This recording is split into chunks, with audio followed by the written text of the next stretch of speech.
My therapist says your quiet life is a sign of emotional immaturity, she stated, right before telling me she was moving in with her meditation guru. So I paid for her moving truck and wished her well. Now she's ghosted by the guru and begging my brother to give her my new address. Hey viewers, before we move on to the video, please make sure to subscribe to the channel and hit the like button if you want to see more stories like this. Thanks. Throwaway account because, well, you know how these things go. I never thought I'd be posting here, but after everything that's happened, I need to get this off my chest. Maybe it'll help someone else spot the red flags earlier than I did. This all went down about a year ago, and honestly, looking back, it's like a bad wellness retreat horror story.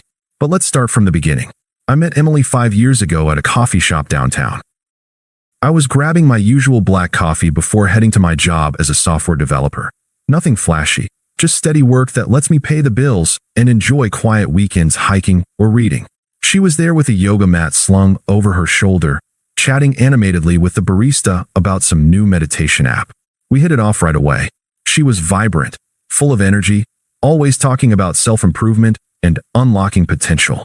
I admired that about her. Me? I'm more the reliable type. I don't chase trends or drama. I build things that last. From the start, I was all in. Emily had been through a rough patch, lost her job in marketing, dealing with anxiety that kept her up at night. I encouraged her to see a therapist, even helped cover the costs when her insurance fell short. We'd go on long walks where she'd vent about her sessions, and I'd listen, offering whatever support I could. I wasn't perfect, but I was committed. I skipped out on a couple of work trips to be there for her during tough weeks. Remembered every little thing, like surprising her with essential oils or booking us into those silent retreats she loved, even though silence isn't exactly my thing. I figured that's what partnership was, showing up, even when it's not exciting. Over time, she dove deeper into the spiritual side. Yoga turned into advanced classes, then weekend workshops, then online courses with this guy she called her meditation guru. His name was Raj, some self-proclaimed enlightenment coach with a big following on social media. At first, it was harmless. She'd come home buzzing about his teachings, quoting stuff like align your chakras or release toxic attachments. I'd nod along, happy she was finding peace. But slowly, things shifted. She'd compare our life to his vibrant community. Comments like, Raj says true growth comes from chaos, not comfort, started slipping in during dinner. I'd brush it off, thinking it was just her processing therapy. Looking back, that's when the mistreatment ramped up. Emily started pulling away emotionally. Nights I'd plan, simple stuff like cooking her favorite meal or watching a movie, got canceled for energy alignment calls with Raj's group. She'd scroll through his posts while we were in bed, laughing at inside jokes I wasn't part of. Once, after a long day at work, I suggested a quiet evening in, and she rolled her eyes. Alex, not everything has to be so predictable. It stung, but I didn't push. I loved her, and I thought this phase would pass. I even joined one of her virtual sessions to show support, sitting there awkwardly while Raj droned on about shedding immature patterns. Little did I know, she was already entangling herself with him beyond the screen. It built up subtly at first. She'd make me feel like a backup plan, always hinting that our life was stagnant compared to the transformative experiences Raj offered. I'd sacrificed a lot, turned down a promotion that required relocation because she wasn't ready to move, dipped into savings for her certification courses. But her appreciation faded. Instead, she'd manipulate conversations, twisting my words to make me sound controlling if I questioned her late-night chats with him. My therapist says boundaries are key, Alex. You're invading my space. It was gaslighting wrapped in wellness jargon. I started doubting myself. Was I really holding her back? By the end, I felt discarded, like an old habit she was outgrowing. But I stayed loyal, hoping we'd work through it. Then came the night it all shattered. It was a Friday evening. I'd just gotten home from the office, tired but looking forward to the weekend. Emily was in the living room, surrounded by half-packed boxes I hadn't noticed before. She looked up from her phone, her face calm, almost serene, like she'd rehearsed this. Alex, we need to talk, she said, setting her phone down. No warmth in her voice, just that detached tone she'd picked up from her sessions. I sat on the couch, heart already sinking. What's going on? Why the boxes? She crossed her arms, tilting her head like she was explaining something obvious to a child. I've been reflecting a lot in therapy, and with Raj's guidance. Our life? It's not aligning with my path anymore. Raj, the guru guy? I kept my voice steady, but inside, confusion hit hard. What does he have to do with us? She sighed, as if my question was exhausting. He's more than that. He's helped me see things clearly. My therapist agrees. This quiet life we have, it's a sign of emotional immaturity. You're content with routine, Alex, but I need expansion. Growth. Raj offers that. He's invited me to join his community full-time. I stared at her, piecing it together. Join his community? As in, move in with him? Yes, she said flatly, no hesitation. We've connected on a deeper level. Spiritually, emotionally, physically. It's what I deserve. You've been great, but you're like an anchor, holding me in place when I need to sail. Her words landed like punches, each one smug and laced with that superior tone. Physically? So this wasn't just emotional drift, it was full betrayal. She'd been cheating, framing it as enlightenment. I felt the unfairness burn. All those nights I supported her, funded her journey, and now I was the immature one? But she wasn't done. Look, don't make this dramatic. My therapist says endings are opportunities. For both of us. You can finally work on yourself. Maybe try some real introspection instead of hiding in your code all day. I could see the dismissal in her eyes, like I was already a footnote in her grand story. In the apartment? Us? I asked, keeping it factual. She shrugged. I'll take my stuff. You can keep the lease. It's practical. Raj's place is more communal anyway. The twisted logic poured out. This isn't about hurting you, Alex. It's self-care. My therapist explained that staying in a mismatched relationship is codependent. You're enabling my stagnation by being so safe. Raj challenges me. He sees my potential without all the baggage. Baggage. I echoed, but she waved it off. Yes, your quiet life, it's avoidance. Emotional immaturity, like she said. I need someone who vibrates at my frequency now. This is growth. You'd understand if you did the work. Her hypocrisy shone through. Using therapy to justify cheating, manipulating words to make her betrayal sound noble. She was smug, leaning back like she'd won some debate. No remorse, just entitlement. It was outrageous. After everything I'd given, she discarded me like yesterday's mantra. I sat there for a moment, the silence heavy. Confusion swirled. Had I really been that blind? The unfairness gnawed, sacrificing for her, only to be labeled immature. But I didn't beg or yell. No outburst. Instead, something clicked. Detachment. Okay, I said simply, standing up. If that's what you want. She blinked, caught off guard. That's it. No fight. No, I replied calmly. I'll help you pack if you need. Even cover a moving truck. Good luck, Emily. I walked to the kitchen, poured a glass of water, and that was that. No confrontation. Just acceptance. Inside, it hurt like hell. The confusion, the silence after she left that night to crash at a friend's, probably Raj's. But I didn't chase. The next day, I booked the truck online, paid for it, and handed her the confirmation when she came back for her things. Wish you well, I said as the movers loaded up. She looked almost disappointed, like she'd expected drama to fuel her narrative. But I turned away, closed the door, and started detaching for real. Changed my number quietly, blocked her on everything non-essential. No disappearance act, just a clean break. I needed space to process, and that's what I took. That was the end of us. Or so I thought. But karma has a way of circling back, doesn't it? The weeks after Emily left were a blur of silence and self-reflection. I didn't spiral into anger or despair, at least not outwardly. Instead, I let the betrayal sit with me, like a heavy fog I had to navigate through. I'd wake up in our, now my, empty apartment, the echoes of her wellness podcasts no longer filling the space. Mornings were the hardest. I'd make coffee, stare out the window, and replay her words. Emotional immaturity. Was that really me? The guy who'd held her hand through panic attacks, who celebrated her small wins like getting certified as a yoga instructor? I'd sacrificed weekends for her retreats, even meditated with her when she insisted it would bond us. Flashbacks hit randomly. That time I drove 3 hours to pick her up from a workshop because she felt overwhelmed, or when I surprised her with a custom journal for her therapy notes. All that loyalty, and I was reduced to an anchor. The confusion gnawed at me. Why had she twisted everything? Her therapist's words weaponized against me, her growth, an excuse for betrayal. It felt so unfair, undeserved. Friends checked in vaguely, but I kept it minimal. We're done. Moving on. No details. I didn't want pity or drama. Instead, I threw myself into routine. Work became my anchor. Ironic, right?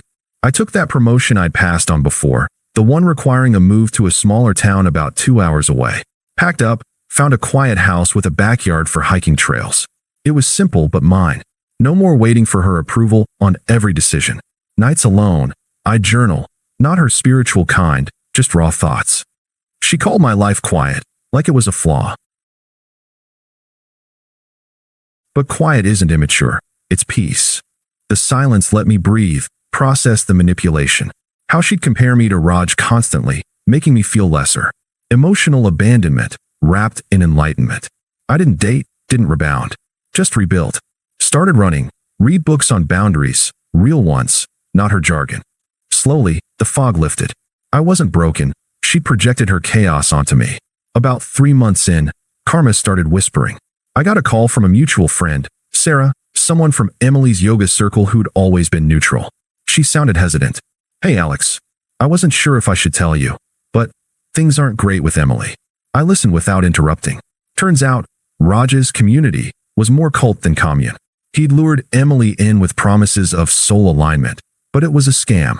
She moved into his shared house, poured her savings into his retreat fund. But Raj was unstable, mood swings, yelling at followers during meditations.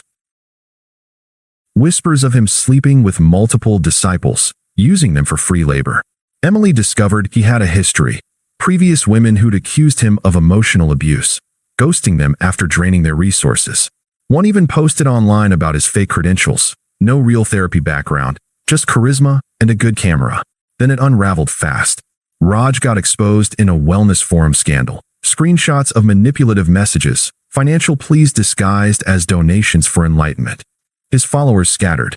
Emily tried confronting him, but he turned nasty, called her ungrateful energy vampire, kicked her out with nothing. She was discarded, just like she'd discarded me. Broke, isolated. Her marketing job had fizzled because she quit for the full-time path. Friends distanced themselves when the truth spread. No one wanted the drama. Sarah said Emily looked rough last time they met. Stressed, regretful. She's unraveling, Alex. Talking about how she messed up. I didn't gloat. Just thanked Sarah and hung up. Inside, it felt like justice, but earned, not vengeful. Her smug dismissal boomeranged. The irony? Her growth led to rock bottom. Me? I was thriving in my new town, coding by day, exploring trails by evening. Quiet life? It was freedom now. But Emily wasn't done haunting. It started small, about a month after Sarah's call. My phone buzzed with an unknown number. Hers, I later realized. I'd changed mine, but she must have gotten it from somewhere. The text, Alex, it's me. Can we talk? I miss our talks. I didn't respond. Deleted it. A day later, another.